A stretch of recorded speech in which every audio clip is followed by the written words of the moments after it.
ఉక్రెయిన్పై Russia విరుచుకుపడుతోంది. Kherson పట్టణంపై glide బాంబులతో attack చేస్తోంది. వరుస దాడులతో ఉక్రెయిన్ ఉక్కిరిబిక్కిరవుతుంది. మరింత భీకర దాడులు జరిగే అవకాశం ఉన్నట్టుగా తెలుస్తోంది.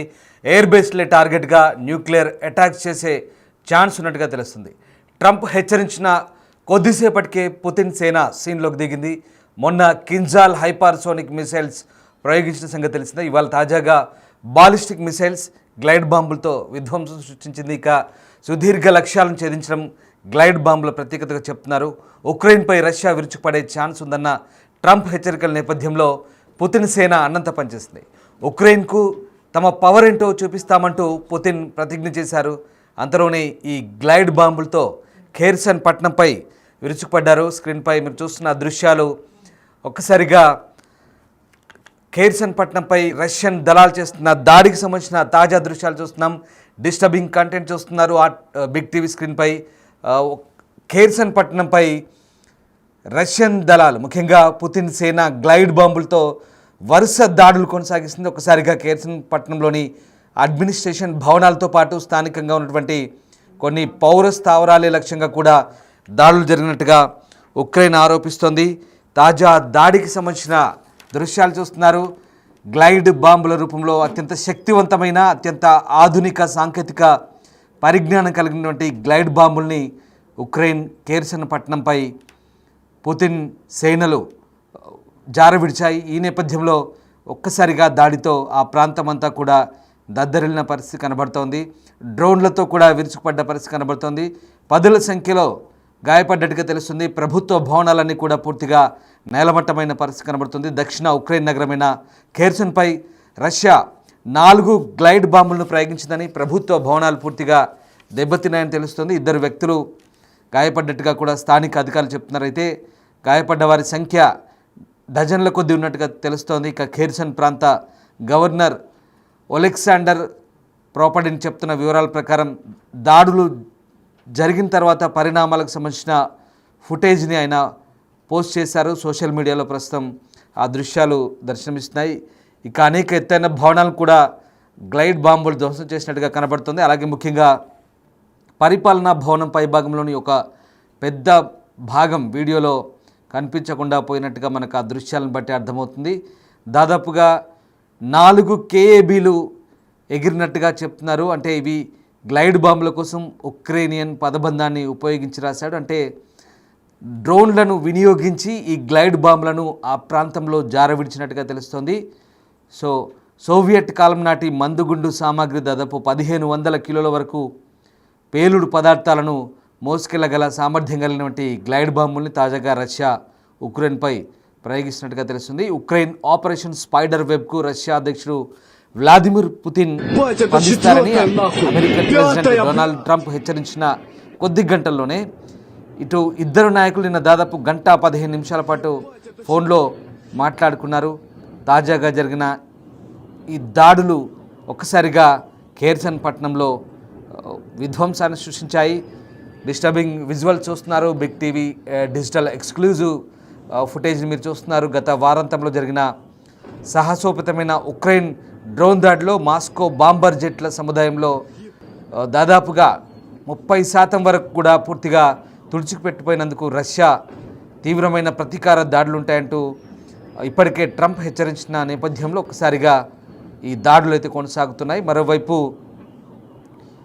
ఇటు రష్యా అలాగే ఉక్రెయిన్ ఈ రెండు కూడా పరస్పరం శాంతి చర్చల కోసం ఇటు తుర్కీ వేదికగా జరుగుతున్నటువంటి చర్చలు మాత్రం ప్రతిష్టంభన కొనసాగుతుంది. కేవలం 1000 మంది సైనికులకు సంబంధించి అప్పగింత విషయం మాత్రమే వారిద్దరి మధ్య చర్చకు వచ్చినట్టుగా తెలుస్తుంది. అయితే ఈ ఇరువురి మధ్య శాంతి చర్చలకు ఒక పక్క ప్రయత్నాలు జరుగుతుంటే మరో పక్క పరస్పరం దాడులైతే కొనసాగుతున్నాయి. టర్కీ మధ్యవర్తిత్వంలో రెండోసారి 2 దేశాల ప్రతినిధుల మధ్య శాంతి చర్చలు జరిగిన గంటలోనే ఎటు తేలకుండా మిగిలిపోయాయి. దీంతో కాల్పుల విరమణ ప్రసక్తి లేకుండా యుద్ధ ఖైదీల మార్పిడిపై మాత్రం ఒప్పందం కుదుర్చుకున్న వేళ ఇక ఈ చర్చలకు 24 గంటల ముందు రష్యాపై ఉక్రెయిన్ ప్రయోగించిన వందలాది డ్రోన్లు గత ఆదివారం రష్యా సైనిక స్థావరాలు 5 భారీ విధ్వంసాన్ని కలిగించాయి. దీంతో రష్యా ప్రతీకార దాడులకైతే దిగుతుంది. ప్రధానంగా రష్యా అత్యాధునిక సాంకేతిక పరిజ్ఞానాన్ని ఉపయోగించి డ్రోన్లు మిసైల్తో విరుచుపడుతున్న పరిస్థితి కనబడుతుంది. ఒకసారి స్క్రీన్పై దృశ్యాలు చూడొచ్చు. ఖేర్సన్ పట్టణం యొక్క ప్రధాన పరిపాలనా భవనాలన్నింటినీ కూడా పూర్తిగా విధ్వంసం చేస్తున్న దృశ్యాలు మనకు కనబడుతూ ఉన్నాయి.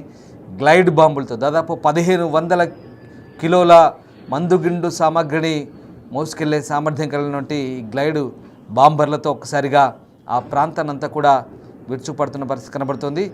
ఇక రష్యా 2 సార్లు ఉక్రెయిన్పై బాంబుల వర్షం కురిపించింది మొన్న చర్చలకు ముందు. అయితే పరస్పరం ఈ దాడుల పరిణామాలు ఎంతవరకు వెళ్తాయనేది మాత్రం ఉత్కంఠగా మారుతున్న పరిస్థితి కనబడుతుంది. ఈ 2 దేశాల మధ్య రోజు రోజుకు ఉద్రిక్తతలు పెరుగుతున్న వేళ ఇక ఉక్రెయిన్ అధ్యక్షుడు జెలెన్స్కీకి మొదటి నుంచి కూడా ఐరోపా దేశాలు అండగా నిలుస్తున్నాయి. రష్యా దూకుడుపై ఆగ్రహంతో ఉన్న పరిస్థితి కనబడుతుంది. మరోవైపు అమెరికా అధ్యక్షుడు ట్రంప్ ఎంత నచ్చ చెప్పినా ఇటు రష్యా అధ్యక్షుడు పుతిన్ కానీ అటు జెలెన్స్కీ కానీ ఇద్దరు విరని పరిస్థితి కనబడుతూ ఉంది.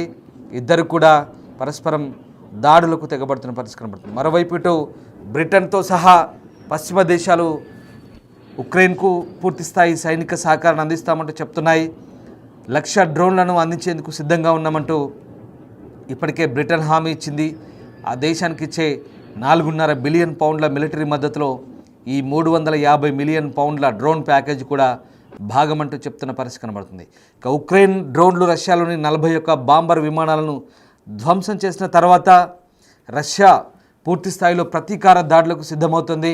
అవసరమైతే న్యూక్లియర్ వార్ కూడా వెనుకాడబోమంటూ రష్యా హెచ్చరిస్తున్న నేపథ్యంలో ఇటు పశ్చిమ దేశాలు అమెరికాతో సహా పశ్చిమ దేశాలు ఆందోళన వ్యక్తం చేస్తున్న పరిస్థితి కనబడుతోంది.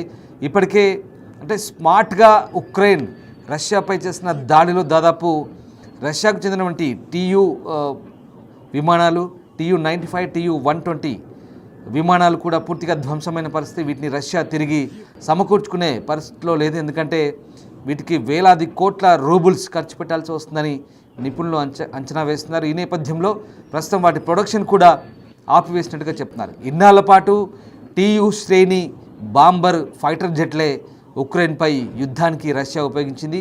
ఇప్పుడు ఆ TU శ్రేణి యుద్ధ విమానాలనే పూర్తిగా ఉక్రెయిన్ వాటిని కూల్చివేసిన పరిస్థితి, వాటిని పూర్తిగా నిర్వీర్యం చేసిన పరిస్థితి. చాలా స్మార్ట్గా చెక్కపెట్టెలో డ్రోన్లను పెట్టి రష్యా వైమానిక స్థావరాల్లోకి చొచ్చుకొని వెళ్ళి 18 నెలలుగా చేసినటువంటి గూఢచారి ఆపరేషన్లో భాగంగా మొన్న ఆదివారం నాడు దాదాపు 30% రష్యన్ ఆయుధ సంపత్తిని వైమానిక సంపత్తిని పూర్తిగా నిర్వీర్యం చేయగలిగింది. అంతటి గూఢచారి ఆపరేషన్ పూర్తి స్థాయిలో సక్సెస్ కావడంతో ఒక్కసారిగా ప్రపంచ దేశాలు కూడా నివ్వెరపోయిన పరిస్థితి, ఆశ్చర్యపోయాయి. కానీ ఇప్పుడు ప్రతీకార దాడులకు రష్యా దిగడంతో ఒక్కసారిగా ఆ ప్రాంతమంతా కూడా బీభత్సం నెలకొన్న పరిస్థితి కనబడుతోంది. ఇక ఈ 2 దేశాల మధ్య ప్రస్తుతం యుద్ధ వాతావరణం ఎంతవరకు దారితీస్తుందనేది ఇంకా తేలాల్సి ఉంది. ఇక ముఖ్యంగా ఉక్రెయిన్కు ఆయుధాల కొరత తీవ్రంగా వేధిస్తోంది. గగనతల రక్షణ వ్యవస్థ లేకపోవడంతో రష్యా క్షిపణులు డ్రోన్ల దాడులను ఉక్రెయిన్ తట్టుకోలేని పరిస్థితి. అందుకే ఈ వినూత్నమైన డ్రోన్ దాడులను నిర్వహించడం ద్వారా ఒక్కసారిగా ఉనికిని చాటుకునే ప్రయత్నం చేసినట్టు చెప్తున్న పరిస్థితి కనబడుతుంది. ఇక ఉక్రెయిన్ తన ఖేర్సన్ సిటీని కోల్పోయిన తర్వాత తాను కోల్పోయిన భూభాగాల్లో 2022 నుంచి ఎలాంటి విజయాలను సాధించలేదు. గత ఏడాదిగా దాదాపు 5,000 చదరపు కిలోమీటర్ల భూభాగాన్ని ఉక్రెయిన్ రష్యా వల్ల కోల్పోయిన పరిస్థితి. సో ఉక్రెయిన్ ముట్టడించిన కుర్స్ను కూడా రష్యా తిరిగి స్వాధీనం చేసుకోగలిగింది. ఈ నేపథ్యంలో అటు సుమీ రీజియన్లో కూడా భూభాగాలను రష్యా ఆక్రమించుకుంటోంది, వరుస దాడులు కొనసాగిస్తుంది. తాజాగా ఖేర్సన్ పట్టణంపై చేసిన ఈ దాడులు అయితే బీభత్సాన్ని కలిగించాయి. ఈ నేపథ్యంలో ఇక ట్రంప్ హెచ్చరించినట్టుగానే రష్యా దాడులకైతే పాల్పడుతుంది, ప్రతీకార దాడులు చేస్తుంది. ఇక అమెరికా మధ్యవర్తిత్వం ద్వారా ఇప్పటికే శాంతి చర్చల ప్రక్రియ కొనసాగుతుందని చెప్తున్న నేపథ్యంలో ఇస్తాంబుల్లో 2 దేశాల మధ్య 2వ విడత చర్చలు విఫలమైన నేపథ్యంలో ఇక ఈ నెలాఖరులోగా 2 దేశాల అధ్యక్షులు ప్రత్యక్షంగా చర్చలు జరిపితేనే పరిష్కారం లభిస్తుందంటూ ఇటు టర్కీ అధ్యక్షుడు ఎర్డోగాన్ చేసిన ప్రతిపాదన కూడా ఎంత మేరకు ఫలిస్తుంది? మరి ఇటు రష్యా ఉక్రెయిన్ పరస్పరం దాడులు జరుపుకుంటూనే ఉంటాయా? ఇంకా ఎన్ని రోజుల పాటు ఈ దాడులు జరుగుతాయని మాత్రం తేలాల్సి ఉంది.